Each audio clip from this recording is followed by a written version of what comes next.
नमस्ते दोस्तों, ज्ञान वैभव ई लर्निंग यूट्यूब चैनल पर आप सभी का हार्दिक स्वागत है। और मैं राजकुमार सेन आपके साथ हूं और फ्रॉम देवली से हूं मैं।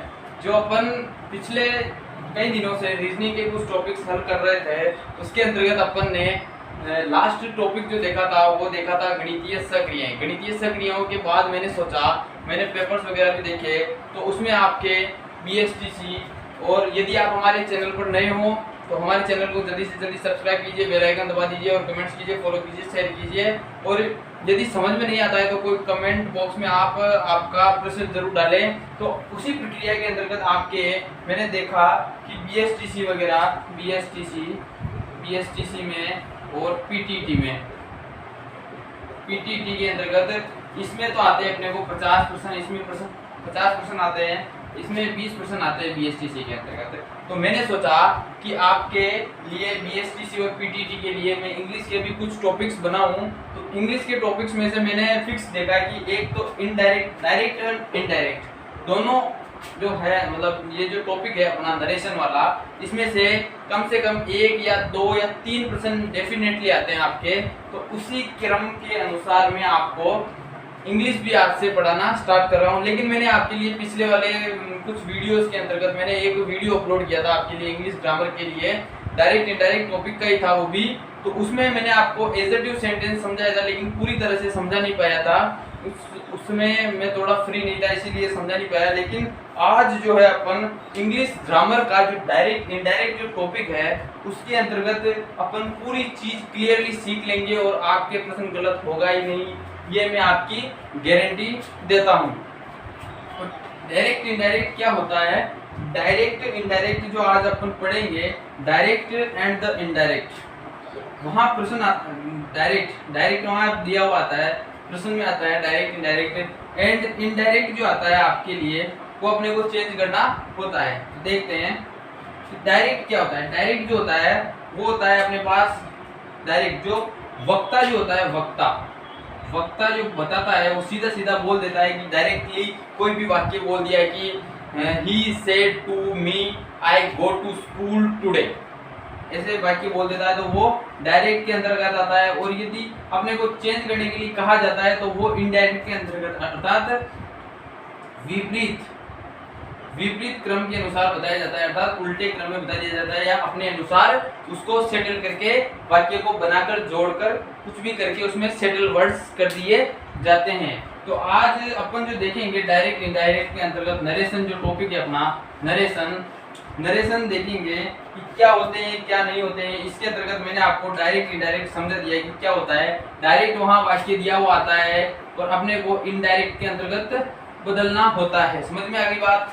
तो इसमें क्या होता है, एक तो होती है अपने जो वाक्य जो बनता है वो वाक्य किसको क्या कहा जाता है वो भी अपन देखते हैं। तो रिपोर्टिंग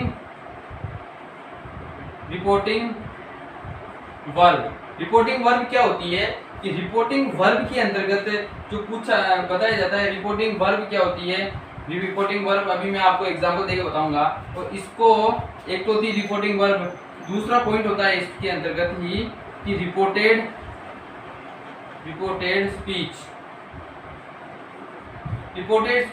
तो इसके अंतर्गत रिपोर्टिंग जो वर्ब होती है इसको क्या बोल सकते हैं अपन?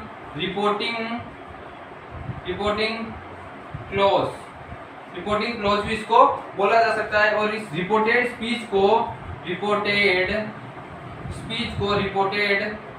क्लॉज भी बोला जा सकता है। इस प्रकार से एग्जाम्पल देखना आप कि एग्जाम्पल क्या होता है इसका। एग्जाम्पल में देखिए बताता हूँ कि वाक्य में से किसको क्या बोला जाता है। तो देखना कि he said to me, inverted comma आ जाता है, 6 लाइन कि I go to Delhi, I go to school today। इस प्रकार से वहाँ वाक्य आ जाता है। तो अपने को ये तो पता होना चाहिए, लेकिन हालांकि ये पूछते तो नहीं है, लेकिन मैं बता देता हूँ कि किसको क्या कहा जाता है। तो इसको तो बोलते हैं अपन रिपोर्टिंग वर्ब, या इसको रिपोर्टेड क्लोज भी बोला जाता है। समझ में आ गई बात। तो इस पूरे वाक्य को क्या बोला जाता है, रिपोर्टेड स्पीच या इसको रिपोर्टेड क्लोज भी बोल सकते हैं। समझ में आ गई बात। इसको एग्जाम्पल के तौर पे उठान लीजिए आप फटाफट से। आगे देखते हैं अपन कि इसमें आगे देखते हैं कि इसके अंतर्गत अपने को 3 नियम फॉलो करने होते हैं। 3 नियम यदि अपन ने फॉलो कर लिए तो उसके अनुसार आपका कभी प्रश्न गलत होता ही नहीं है।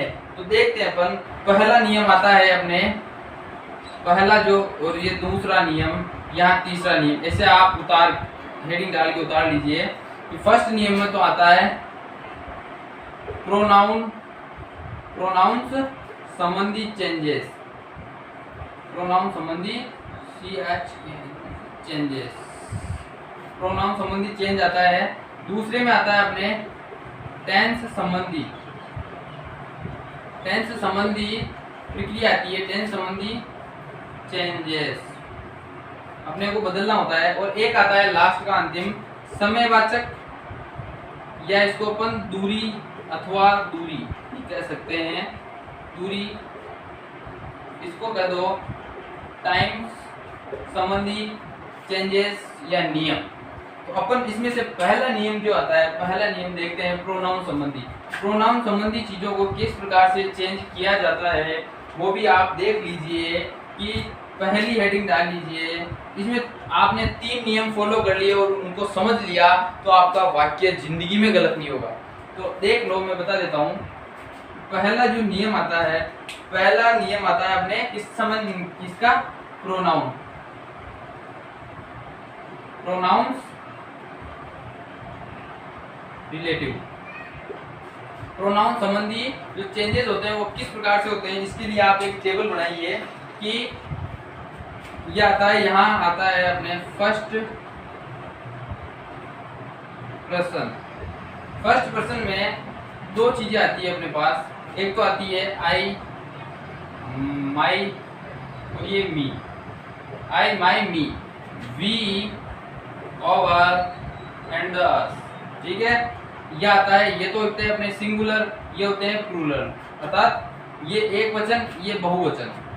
सेकेंड पर्सन जो आता है वो सेकेंड पर्सन आता है, सेकेंड पर्सन में केवल एक ही होता है कि उसको कैसे चेंज करें। तो इसमें आते हैं वर्ड अपने you, your and the you, understand, ठीक है। आगे देखते हैं थर्ड प्रोनाउन, थर्ड पर्सन कैसा आता है।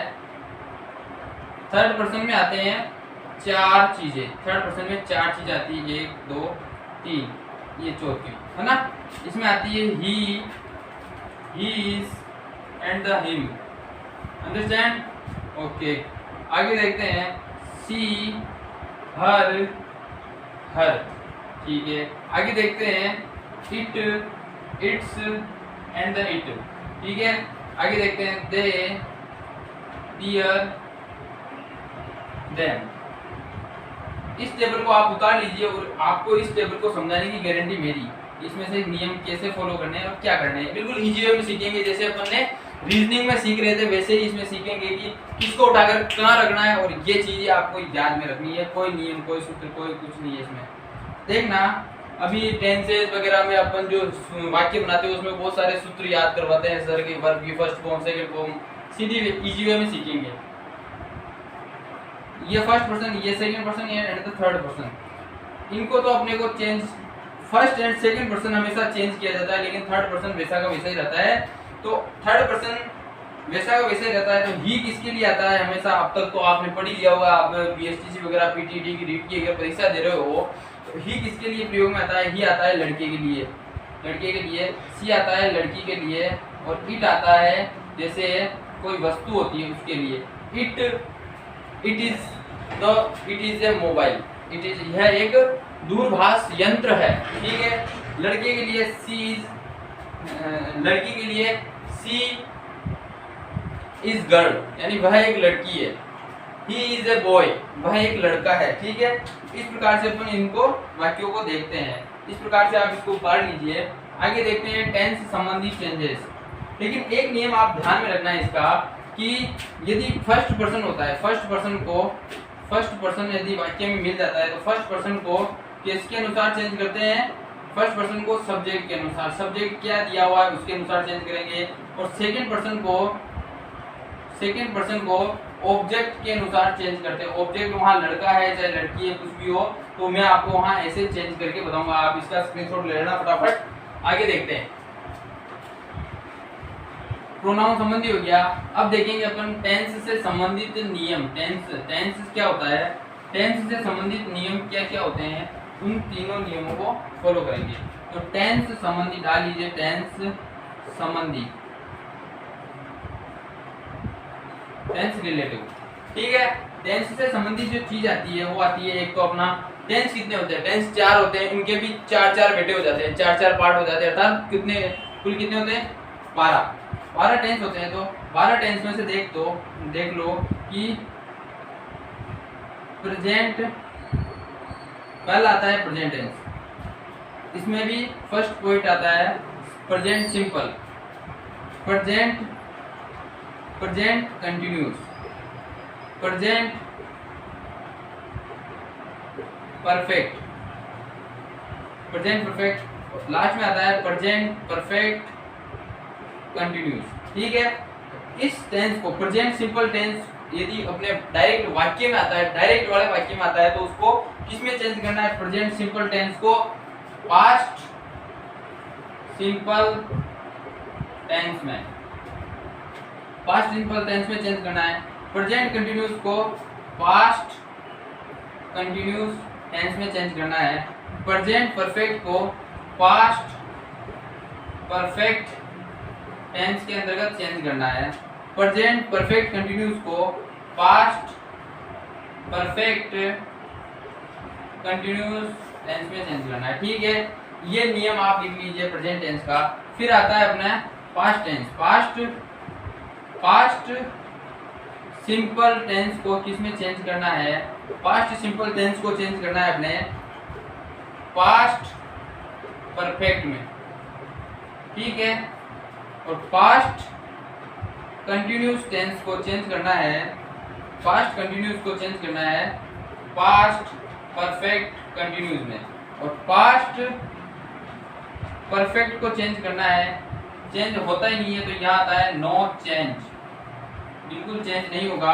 और past perfect continuous, past perfect continuous भी सेम का सेम, नो चेंज होता है इसमें, ठीक है। आगे देखते हैं। यहाँ तक का आपको अगर पता है तो आप कभी चूकोगे नहीं। अब देखना, सिंपल चीज बताता हूँ, प्रेजेंट के सारे कंटिन्यूस, ये पास्ट के कंटिन्यूस सारे। फिर यहाँ पास्ट का पूछ लिया, पास्ट सिंपल को पास्ट परफेक्ट में चेंज किया जाता है। और पास्ट कंटिन्यूस को पास्ट परफेक्ट कंटिन्यूस में चेंज किया जाता है, ठीक है। आगे देखते हैं, यहाँ तक का आप समझ लीजिए और आगे कोई ज्यादा रूल नहीं है। एक और चीज समझ लीजिए इसमें आप कि प्रेजेंट सिंपल टेंस की पहचान क्या होती है? डू एंड डस, ठीक है। पास्ट की क्या होती है? डिड। तो इन चीजों को इसमें चेंज करना है। पास्ट कंटिन्यूस की मतलब प्रेजेंट कंटिन्यूस की क्या होती है? Is, am, are.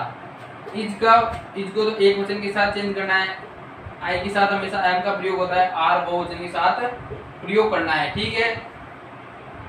लेकिन आर जो होता है आर, ठीक है। आगे देखते हैं, इन चीजों को पास्ट कंटिन्यूस टेंस की पहचान क्या होती है कि वाज और वर, ये एक वचन के साथ प्रयोग होता है और ये बहुवचन के साथ प्रयोग होता है। तो लेकिन यदि इसमें वाक्य में आ जाता है ही, यदि वहां आर आ रहा है तो अपने को यहाँ ही के साथ हमेशा वाज लगाना है, ये चीज आप ध्यान में रखोगे, ठीक है।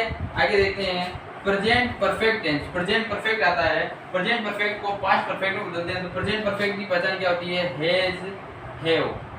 हैज, हैव को किसमें बदला?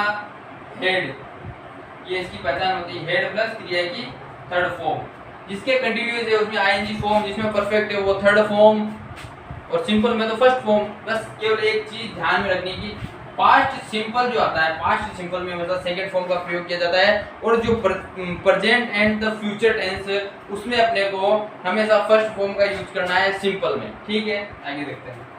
प्रेजेंट परफेक्ट कंटिन्यूअस को पास्ट परफेक्ट कंटिन्यूअस में इसकी होती है has been and the have been, इसमें बदलना है पास्ट परफेक्ट कंटिन्यूअस में, तो इसमें क्या आता है हैड बीन, हैड बीन। ठीक है, पास्ट सिंपल की क्या होती है पहचान डिड, और क्रिया की सेकंड फॉर्म, इसको बदलेंगे पास्ट परफेक्ट में तो ये हेड बदल जाएगी, और इस पास्ट कंटिन्यूअस को पास्ट परफेक्ट कंटिन्यूअस में, तो पास्ट कंटिन्यूअस की पहचान क्या होती है वाज वर होती है, इसमें बदल देंगे तो हेड बीन हो जाती है, और इन दोनों में लास्ट के में नो चेंज होता है, तो नो चेंज हटा दो हमारी। ठीक है, आगे देखते हैं।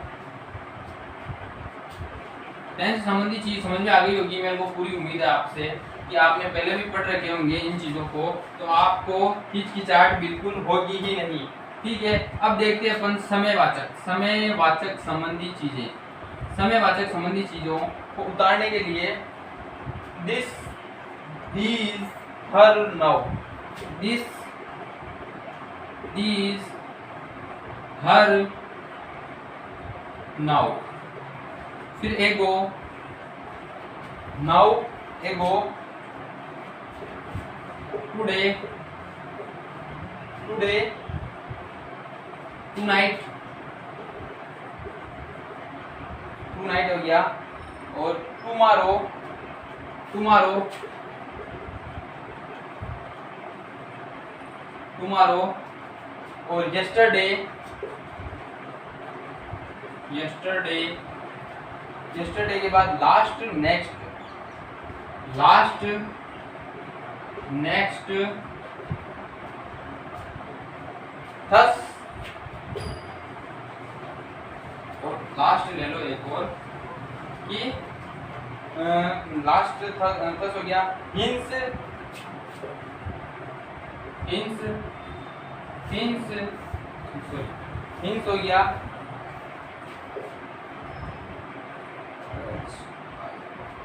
HITS, हियर को डियर में बदला जाता है, जस्ट को देन में बदला जाता है। ठीक है, आगे देखते हैं। ये डायरेक्ट वाक्य में आपको आपके वर्ड आ जाते हैं, तो इनको चेंजेस कैसे करना है, तो दिस का डेट, इसको डेट में, दिस को दोज में, हर को देयर में, नाउ को देन में, एक तो ये नाउ और एक ये जस्ट, इन दोनों को देन में ही बदला जाता है, ये चीज आप ध्यान में रखना है। चाहे नाउ शब्द आए चाहे जस्ट आए, इसको देन में बदल देते हैं। एगो को बिफोर में बदला जाता है, टुडे को दैट डे में बदला जाता है, दैट डे, टुनाइट को दैट नाइट, दैट नाइट में बदला जाता है। टुमारो को टुमारो जो आता है इसको बदला जाता है the previous day, the previous day में बदला जाता है। यस्टरडे को बदला जाता है द, यस्टरडे को द नेक्स्ट डे, यस्टरडे नहीं सॉरी टुमारो को बदला जाता है द नेक्स्ट डे में, अरे सॉरी टुमारो जो आता है टुमारो को बदला जाता है, टुमारो यानी आने वाला कल, तो इसमें आ जाता है द नेक्स्ट डे। यस्टरडे को द प्रीवियस डे, लास्ट को बदला जाता है द प्रीवियस, यस्टरडे, इसको भी लास्ट को भी द प्रीवियस में बदला जाता है द प्रीवियस डे। नेक्स्ट को बदला जाता है द फॉलोइंग केवल। थस को सो में बदला जाता है, हिंस को थिंग्स में बदला जाता है, और ईयर हाइदर को नाइदर में बदला जाता है, जस्ट को देन में बदला जाता है। इस प्रकार से अपन इन शब्दों को चेंज कर सकते हैं। ठीक है, इसको समयवाचक को आप उतार लीजिए। ठीक, आगे देखते हैं। आगे देखते हैं अपन कि इसमें सीधा एक वाक्य पूछते हैं। ये सिंपल आता है लेकिन ये आता जरूर है। एक वाक्य इसमें से डेफिनेटली पर्सन फर्स्ट या सेकंड जो इसमें जो सेंटेंस बनते हैं उसमें से एक पर्सन आपका डेफिनेटली आता है। फिक्स है, ये ध्यान रखना कि फर्स्ट जो आता है अपना, एक तो आता है एडजेक्टिव,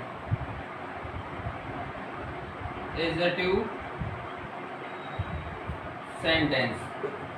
एडजेक्टिव सेंटेंस के अंतर्गत क्या होता है, एक तो आता है इसमें एडजेक्टिव सेंटेंस, एक आता है इंटरोगेटिव सेंटेंस। दो वाक्य जो बताऊंगा आज मैं, दो वाक्य में से आपके डेफिनेटली एक वाक्य आना है पेपर में, इन दोनों में से 2-3% बना देते हैं। तो आज पार्ट 1 में, इंग्लिश पार्ट 1 के लिए मैं आपके लिए adjective and the interrogative sentence समझाऊंगा। फिर आगे के वीडियो में एक मोस्ट इंपोर्टेंट जो पूछे जाते हैं वो भी बता दूंगा आपको, ठीक है।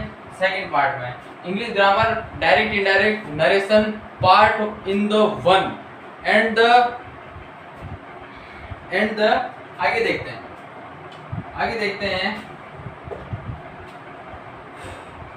हैं, ठीक है। एडजेक्टिव सेंटेंस के अंतर्गत यदि सेड टू के स्थान पर क्या लगाना है, सेड टू दे दे या सेज टू दे दे, ठीक है।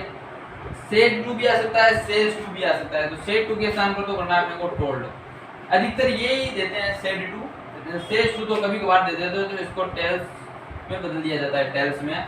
और ये तो आता है अपने सेड टू के स्थान पर, और बाकी चीज आती है कनेक्टिव के रूप में, यानी कि उस वाक्य को जोड़ा कैसे जाए। तो कनेक्टिव के रूप में जो वाक्य, कनेक्टिव के रूप में जो चीज आती है वो आता है इसमें डेट, और बाकी तो अपन डेट आता है, हाँ डेट आ जाता है। लेकिन अदरवाइज बाकी जो नियम फॉलो भी मैंने बताए थे आपको, पर्सन को कैसे चेंज करना है, फर्स्ट पर्सन हो, सेकंड पर्सन हो, थर्ड पर्सन हो, टेंस संबंधी चीज को एंड द समय संबंधी चीज को भी अपने को चेंज करते हुए चलना है। तो एडजेक्टिव सेंटेंस में केवल इतनी ही चीज है, इनको अपने को चेंज करना है। एडजेक्टिव सेंटेंस के अंतर्गत यदि आपको वाक्य दे दे, Ram said to me, Ram said to me, Ram said to me, Asha has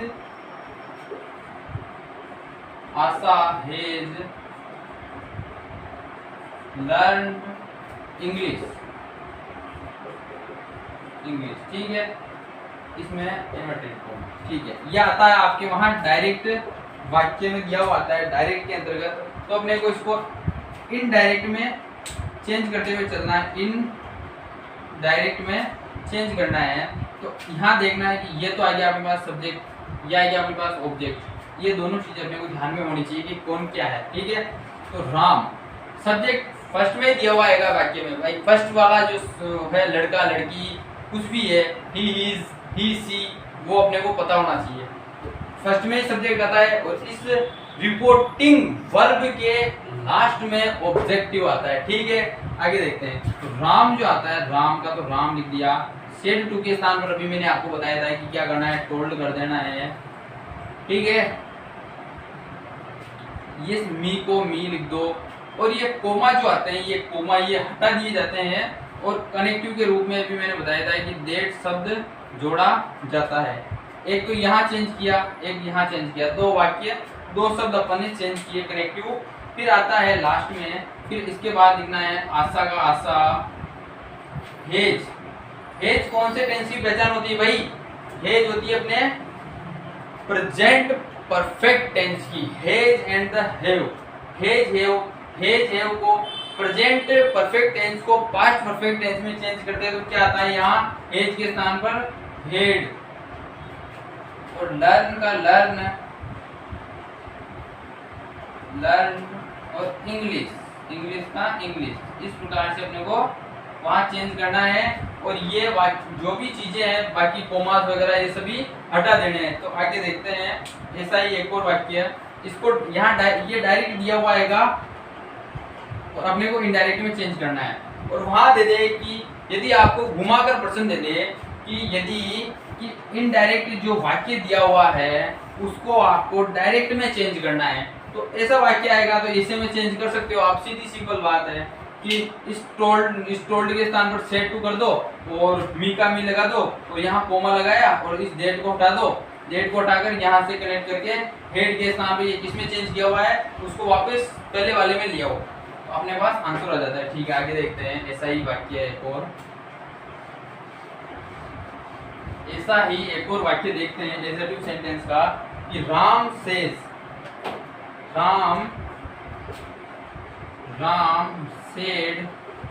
direct यहाँ कोमा ही आ जाता है, फिर है ना। तो children children like to play, like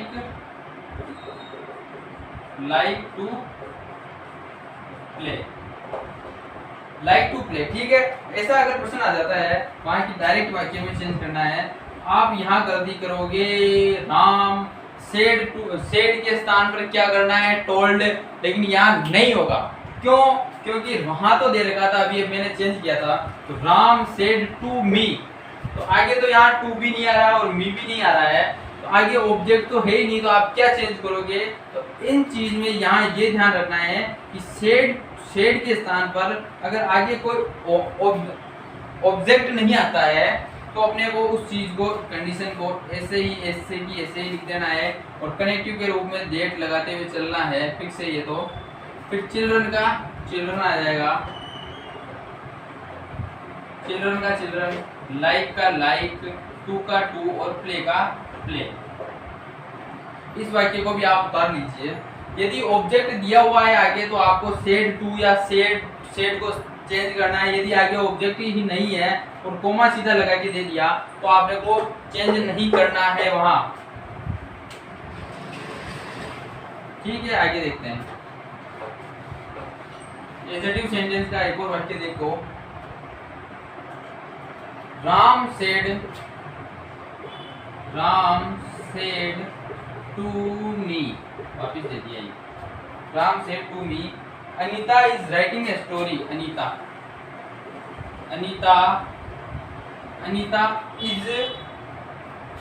is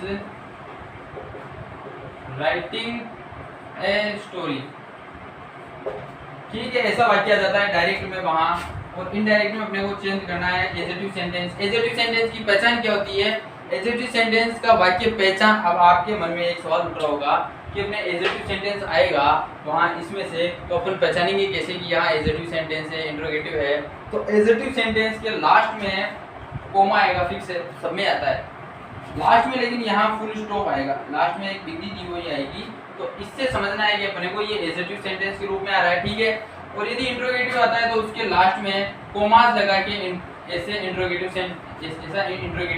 चिन्ह आएगा, अर्थात प्रश्नवाचक चिन्ह वहां दिया हुआ आएगा। ठीक है, तो राम को चेंज कर दे, तो राम सेड टू के स्थान पर टोल्ड कर दो भाई, मी के स्थान पर मी लगा दिया, कनेक्टिव के रूप में डेट लगा दिया, अनीता का अनीता लिख दिया। इज राइटिंग, इज किस टेंस की पहचान है भाई? इज है अपने प्रेजेंट कंटिन्यूअस टेंस की, तो इसको पास्ट कंटिन्यूअस टेंस में चेंज करेंगे। तो इज की जगह क्या आएगा भाई? इज की जगह इज एक वचन है और वाज भी एक वचन होता है। इज की जगह वाज, फिर राइटिंग ए स्टोरी उतार लीजिए आप। यहाँ चेंज किया, टोल्ड को चेंज किया, एंड द टेंस चेंज किया। ठीक है, आगे देखते हैं।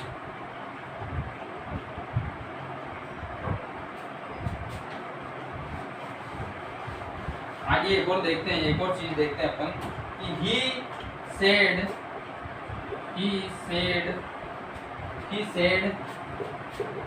I shall work hard।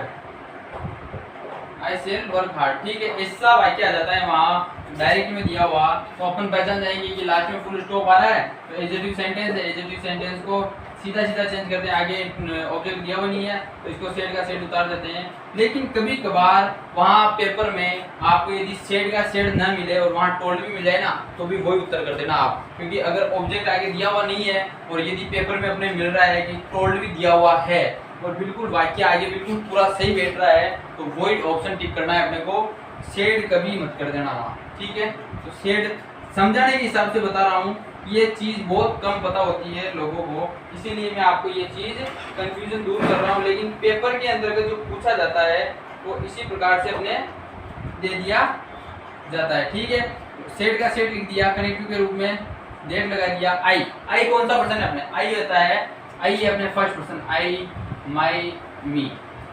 I first person है। फर्स्ट पर्सन को मैंने बताया था आपको कि सब्जेक्ट के अनुसार चेंज करना है। सब्जेक्ट क्या है? ही किसके लिए आता है? लड़के के लिए, तो ही इज हिम। यहाँ यदि राम भी दिया होता ना, तो भी अपने लड़के के लिए आ रहा है तो ही इज हिम, ठीक है। तो यहाँ क्या आ रहा है आई, आई के नीचे क्या आ रहा है ही को उठाकर यहाँ लिख दिया आई के स्थान पर सेल। एक तो आता है अपने सेल, सेल और विल। सेल को हमेशा चेंज करते हैं वुड में, विल को हमेशा चेंज करते हैं वुड में, ठीक है। ये चीज आप ध्यान में रखना। तो सेल को वुड में चेंज कर दिया, वर्क का वर्क लिख दिया, हार्ड का हार्ड लिख दिया। ये चीज आप नोट कर लो, ठीक है। आगे देखो,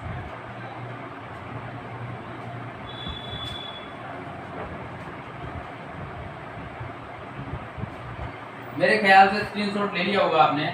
आगे देखते हैं एक और चीज। एडजेक्टिव सेंटेंस तो अपना कंप्लीट हो चुका है। यदि मैं दे दूं कि Ram said to me Lata is going to Therefore, today, इस प्रकार का वाक्य दे दूं, यहाँ दे दूं मैं लता ना दे करके ही दे दिया मैंने सब, ठीक है। आगे देखते हैं। तो राम, राम का राम, सेड टू के स्थान पर टोल्ड कर देते हैं, मी का मी लिख देते हैं, कनेक्टिव के रूप में डेट लगा देते हैं या ही के स्थान पर क्या आएगा ही कौन नहीं ही नहीं आएगा, यहाँ आएगा। चलो लता का लता ही रहने दो भाई, लता का तो लता लिख दो भाई यहाँ पे। Lata is going, is going कौन सा टेंस होता है? प्रेजेंट कंटिन्यूअस को पास्ट कंटिन्यूअस में बदल दे तो यहाँ क्या आएगा? Was going to therefore today के स्थान पर दैट डे। इस प्रकार से आपको चेंज करते हुए चलना है, ठीक है। यह आपका हो गया आज एडजेक्टिव सेंटेंस आपके पूरा कंप्लीट हो चुका है। इतने मैंने वाक्य करके बता दिया आपको, तो आपका कंफ्यूजन मेरे हिसाब से कंप्लीट हो चुका होगा, ठीक है। समझ में आ गया। अपने को दो चीज ध्यान में रखनी है और वो तीन नियम थोड़ा ध्यान में रखने बढ़िया एक बार पढ़ लेना पेपर देने से जाने से पूर्व। तो सेड टू के स्थान पर तो क्या करना है? सेड टू के स्थान पर टोल्ड कर देना है। यदि सेज टू आ जाता है तो उसके स्थान पर टेंस कर देना है और कनेक्टिव के रूप में अपने क्या करना है? डेट लगा देना है। एंड द समयवाचक प्रोनाउन संबंधी एंड द टेंस संबंधी तीनों चीजें अपने को सभी में चेंज करते हुए चलना है। लेकिन सेड टू और एक तो आ गया सेड टू, एक आ गया कनेक्टिव, ये सभी में चेंजेस होंगे, थोड़ा ध्यान रखना। एडजेक्टिव सेंटेंस में तो सेड टू के स्थान पर टोल्ड और कनेक्टिव ग्रुप में डेट। अब आता है अपना interrogative sentence. Intro second interrogative sentence, ठीक है। इंट्रोगेटिव सेंटेंस देखते हैं अपन। इंट्रोगेटिव सेंटेंस में क्या होता है? इंट्रोगेटिव जो सेंटेंस होता है उसमें सेड टू आता है। एक तो सेड टू के स्थान पर तो क्या करना है अपने को? आस्क्ड कर देना है। और इसके नीचे जो अपने कनेक्टिव के रूप में आएगा वो आएगा इफ या वेदर। लेकिन ज्यादातर वेदर भी आ जाता है, कभी कभार इफ भी आ जाता है बीच में कनेक्टिव। तो अपने को इन दोनों को ध्यान में रखते हुए सॉल्व करना है। इसके दो पार्ट होते हैं, एक तो होता है हेल्पिंग वर्ब वाले सेंटेंस, एक होता है WH वर्ड वाले सेंटेंस। एक तो होता है हेल्पिंग वर्ब। हेल्पिंग वर्ब वाले सेंटेंस कैसे होंगे कि हेल्पिंग वर्ब आ जाती है पहले कि दे दे कि है वगैरह कुछ भी, जैसे कि do, does, did, to does, did दे दिया, और has, have, is, am, are, और had, had been, has been वगैरह ऐसे कुछ भी दे सकते हैं। तो डू डज अपने जो सहायक क्रिया होती है हेल्पिंग वर्ब, उसको अपने को देखते हुए चलना है कि ये किसका सेंटेंस है। इंट्रोगेटिव तो आएगा ही आएगा, लास्ट में ऐसा चिन्ह दिया हुआ आएगा, लेकिन अपने को पता होना चाहिए कि HV है कि WH है। एच यानी हेल्पिंग वर्ब, डब्ल्यू एच यानी डब्ल्यू एच वर्ड वाला सेंटेंस। तो आप इन चीजों को ध्यान में रखना है कि डब्ल्यू एच वर्ड किसके हैं। तो ये हेल्पिंग वर्ब के तो ये ऐसे आते हैं, और डब्ल्यू एच वर्ड जिसके शुरुआत में डब्ल्यू आ जाए, जैसे व्हाट, व्हेन, व्हाई, इस प्रकार से आपको डब्ल्यू जिसके शुरुआत में दिख जाए, व्हेन आगे सब ये आ जाते हैं, तो वो डब्ल्यू एच वर्ड वाला सेंटेंस हो जाता है। तो अपन देखते हैं कि इंट्रोगेटिव सेंटेंस के अंतर्गत डब्ल्यू एच वर्ड में एक चीज समझ लो कि एक तो एच यानी हेल्पिंग वर्ब वाले सेंटेंस में सेड टू के स्थान पर आस्क्ड आएगा, दोनों में सेड टू के स्थान पर दोनों में आस्क्ड आता है, और कनेक्टिव के रूप में इसमें तो आएगा आपने आस्क्ड, तो इसमें खुद स्वयं डब्ल्यू एच वर्ड ही आता है। तो देखते हैं आगे बात से, ठीक है, समझ में आगे बात, आगे देखते इन चीजों को आप ध्यान में रखोगे तो आपका प्रश्न गलत होगा ही नहीं। तो आगे इस इंट्रोगेटिव सेंटेंस के अपन दो तीन वाक्य देख लेते हैं, तो उनसे आपके समझ में आ जाएगा। दे रखा है she said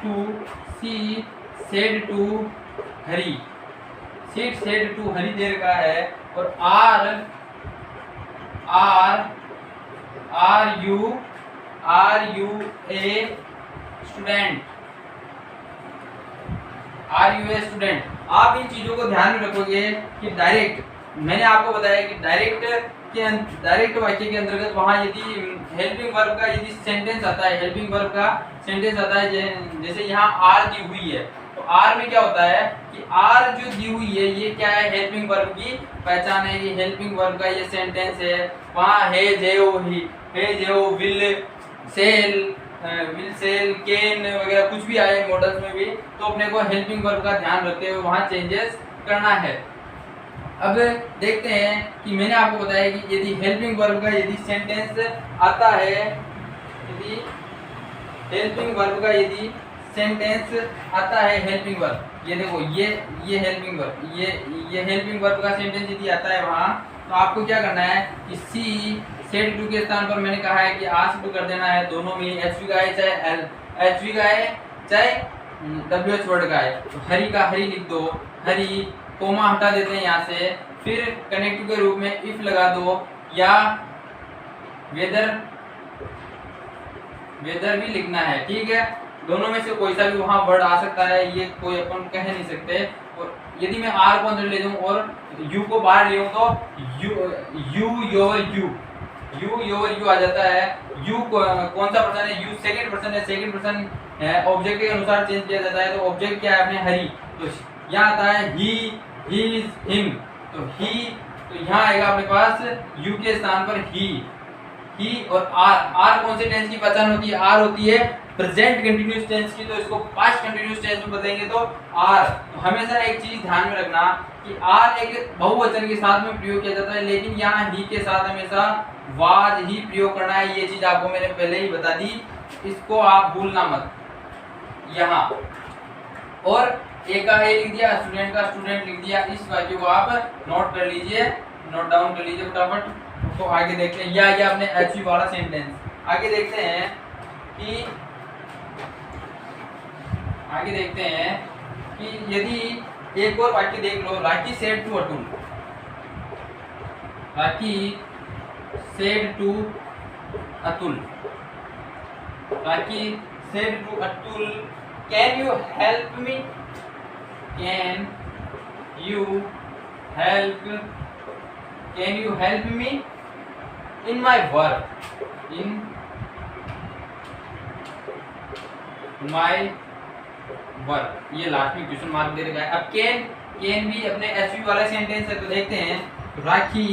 rakhi said to के स्थान पर आस्क्ड कर देना है, फिक्स है ये। और अतुल और कनेक्टिव वर्ड के रूप में इफ या वेदर लगा देना है। और अब देखना आप कि कैन और यू, कैन को अंदर ले जाते हैं, यू को बाहर ले जाते हैं। यू कौन सा पर्सन, यू आता है अपने सेकंड पर्सन को ऑब्जेक्ट के अनुसार चेंज करते हैं। तो अतुल यहाँ दिया हुआ है, तो यू शुरुआत में आ रहा है, मैं बता देता हूँ यहाँ यू, योर, यू। यदि वाक्य के अंत में आता है यू कहीं भी, तो ये लास्ट वाला उठाना है, यदि शुरुआत में आ जाए तो फर्स्ट वाला उठा लेना है। तो यू कौन सा पर्सन है, सेकंड पर्सन को ऑब्जेक्ट के अनुसार चेंज किया जाता है। अतुल, अतुल क्या है, यहाँ लड़का है तो ही, तो यहाँ उठाकर लिखेंगे अपन कि ही लिख देंगे कि ही, अतुल के यहाँ यू के स्थान पर ही, के का हो जाता है कुड, हेल्प का हेल्प लिख दो मी कौन सा पर्सन होता है, मी, I my me first person होता है, आई माई मी फर्स्ट पर्सन को सब्जेक्ट के अनुसार, तो राखी क्या है, लड़की है, तो सी हर, तो हर आ जाएगा यहाँ, देखो चेंज करके बताता हूँ, आई माई मी यहाँ आ रहा है, तो सी राखी सब्जेक्ट के अनुसार, फर्स्ट पर्सन को सब्जेक्ट के अनुसार, तो सी हर और हर, तो यहाँ से हर उठाया मी के स्थान पर, तो यहाँ हर लिख दिया, ठीक है। हेल्प मी, इनका इन, माई कौन सा पर्सन है, माई होता है फर्स्ट पर्सन को भी सब्जेक्ट के अनुसार, तो माई के स्थान पर क्या आएगा, माई के स्थान पर भी हर आ जाएगा, तो हर लिख देते हैं, और वर्क का वर्क लिख दिया। इस प्रकार से अपने को सॉल्व करना है, ठीक है। आगे देखते हैं, एक और वाक्य देख लो। ये तो हो गए अपने हेल्पिंग वर्ब वाले वाक्य, हेल्पिंग वर्ब वाले वाक्य हो चुके हैं। अब देखते हैं अपन एक WH वर्ड वाला सेंटेंस लिख लो कि she said to Sita, she said to Sita, commas, when will you go, when will you go, when will you go to your school,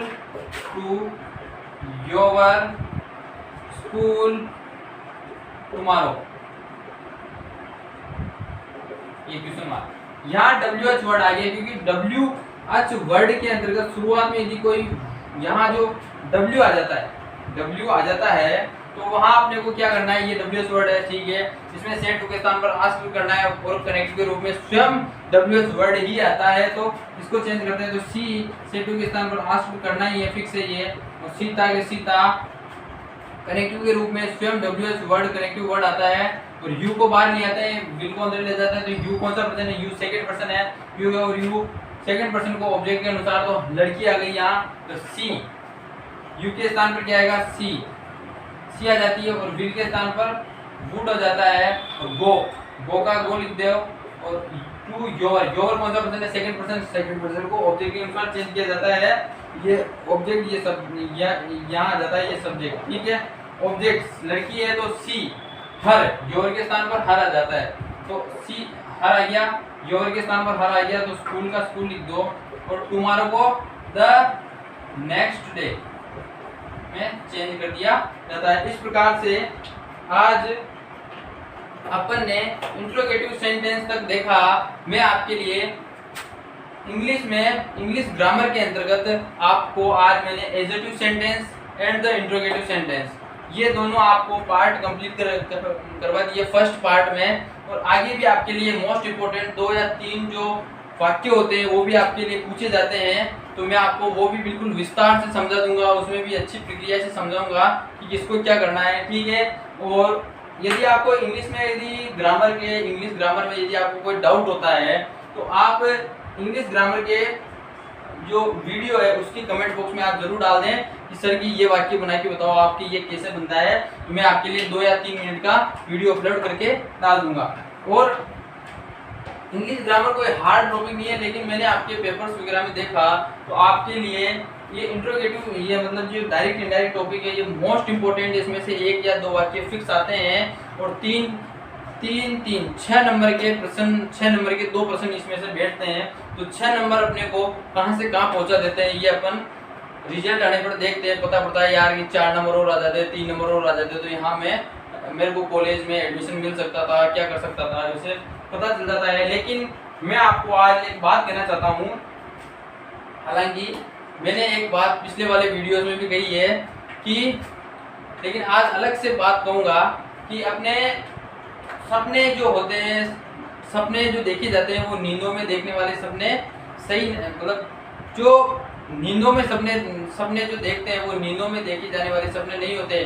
सपने वो होते हैं जो अपने को नींद नहीं आने देते। अर्थात समझने की बात है कि सपने वो नहीं जो नींदों में देखे जाते हैं, सपने वो होते हैं जो सोने नहीं देते अपने। समझ में आ गई बात? तो आज तक इंग्लिश ग्रामर का यहीं तक समापन करते हैं और यदि आप हमारे चैनल पर नए हो तो हमारे चैनल को सब्सक्राइब कीजिए, कमेंट्स कीजिए एंड शेयर कीजिए एंड फॉलो कीजिए। और next time the video for part 2 English the topic direct indirect started now that next class, understand? Okay, ठीक है, आगे देखते हैं। तो यदि आप हमारे चैनल पर नए हो तो जल्दी से जल्दी सब्सक्राइब कीजिए, बेल आइकन दबा दीजिए और कमेंट्स कीजिए, फॉलो कीजिए। और यदि आपको कोई समस्या होती है, डाउट नट होता है कोई, तो आप हमारे कमेंट बॉक्स में जरूर डालें, उस समस्या का निवारण मैं बिल्कुल कर दूंगा। और यदि इंट्रोगेटिव सेंटेंस को समझने में दिक्कत आती है तो वीडियो को वापस पीछे लीजिए, समझिए कि मैं क्या शब्द बोल रहा हूँ, उनको पकड़िए और शब्द उठा लीजिए। इस प्रकार से अपने को सोल्व करते हुए जाना है। तब तक के लिए धन्यवाद, थैंक यू।